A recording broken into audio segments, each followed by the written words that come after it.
అయిపోయాక వీడియో అనేది ఎండ్ చేసేస్తాను. బెంగాల్లో తెబాగా ఉద్యమం పేరుతో 1946 డిసెంబర్ నుంచి 1947 మార్చి వరకు పెద్ద ఎత్తున పాలికాపుల ఉద్యమం జరిగింది. ఇక్కడ తెబాగా అనే పదం క్రింది వానిలో దేనిని సూచిస్తుంది?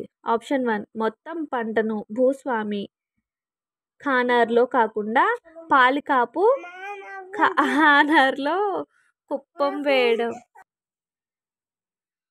ఆప్షన్ 1 మళ్ళీ చదువుతాను. మొత్తం పంటను భూస్వామి ఖనార్లో కాకుండా పాలికాపు ఖనార్లో కుప్పవేయడం. ఆప్షన్ 2 పాలికాపు కోసం 3/2 వంతుల పంటను ఉంచుకోవడం. ఆప్షన్ 3 పాలికాపు కోసం సగం పంటను ఉంచుకోవడం. ఆప్షన్ 4 పాలికాపు పంటలో వాటా కోసం 4/3 వంతుల పంటను ఉంచుకోవడం. Correct answer